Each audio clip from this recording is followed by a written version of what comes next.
Hello everyone. Happy Wednesday. Once again, I'm here to talk about the topic self-care. We started discussing or sharing ideas on this topic. But today I want to dive in a little bit. But before I do that, I want to share this story with you. And then we take a look at the main topic. So, here we go with a story about self-care. There was a young woman named Elsa who worked hours at a high-stress job. Elsa always put her work before her own needs and rarely took breaks to rest and recharge. As time passed, Elsa began to feel overwhelmed, exhausted, and resentful of her work. She began to realize that she wasn't taking care of herself and that her work-life balance was way off. One day, Elsa's close friend suggested that she started practicing self-care. Esther asked, "Self-care?" Elsa replied to her, "What did you say? Self-care? What is that?" Elsa's friend explained that self-care is all about taking time for yourself and doing things that make you happy, relax, and rejuvenated.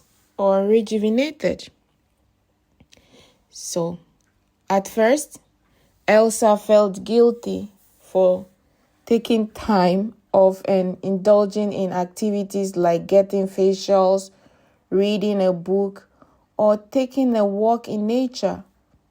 However, as she started practicing self-care more, she realized that it was not only essential for her mental and emotional well-being, but also improved her work performance and quality of life.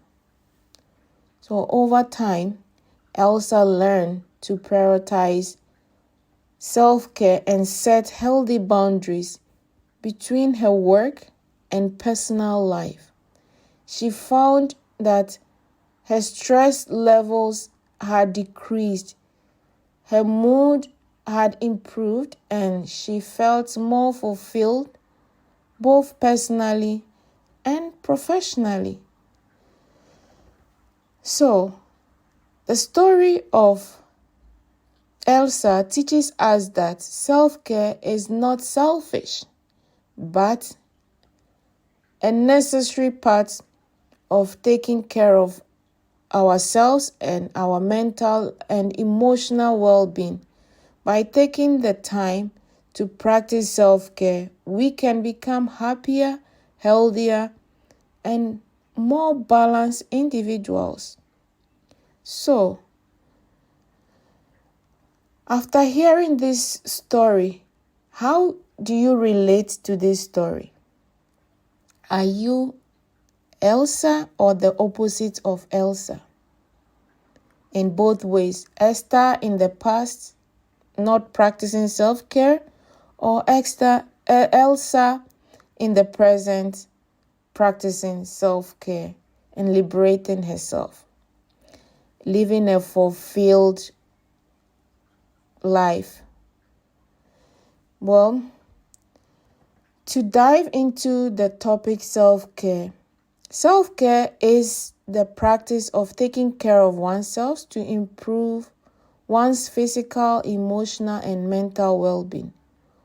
So why is self-care important? Self-care can help reduce stress, improve mood, increase productivity, and prevent burnout. So, with that, I want us to go through some steps to self-care and some steps to attain self-care. So 1, understand what self-care means for you. Self-care means different things to different people.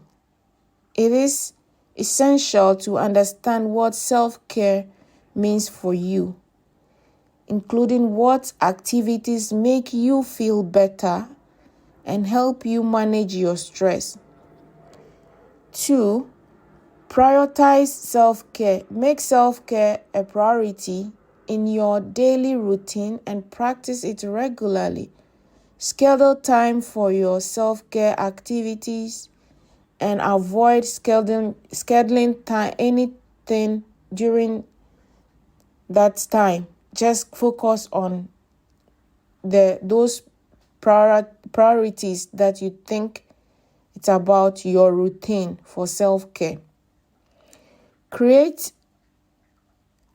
a self-care plan. That is, create a self-care plan that includes activity that you enjoy and that help you relax and recharge. It can be as simple as taking a walk, reading a book, or taking a relaxing bath, or just watching some good movie.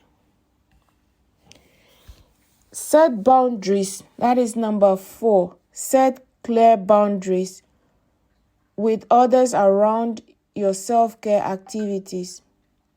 Communicate your needs with your family, friends, and colleagues.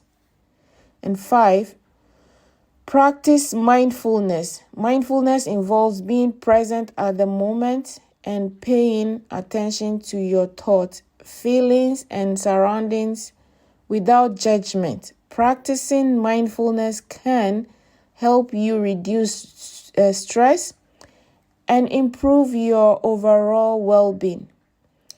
6, engage in physical activity. Exercise is a great way to manage stress and promote self-care. Engage in physical activity regularly, even if it's just a short walk. 7, take care of your body. Taking good care of your body through healthy eating, good sleep, hygiene, and regular medical checkups are also important aspects of self-care. So, by implementing these steps, you can create a sustainable self-care routine that will help you manage stress, reduce burnout, and maintain good mental and physical health. When we forget about practicing self-care, it brings so many challenges in our life, and we tend to lose focus on certain things that are so important, that need our attention. And sometimes there are reasons or causes or towards there are reasons or things that causes us to not practice self-care. So some of these things are our limiting beliefs. So now that you know a little bit, I've shared this with you on self-care, I want you to also put this into practice. And when you are practicing your mindfulness, reflect on your life. What is the cause of you not practicing self-care or not paying attention to self-care? Because this is a very important topic. I've seen people not practicing self-care being affected in a very bad way. They got really burnout, and I don't want you to go through that. So make a list of reasons why you are not practicing self-care. And if you don't mind sharing, please share with us, because I believe that a problem shared is a problem solved. We are all here learning from each other. So thank you for listening. I'll get back to you on the next topic.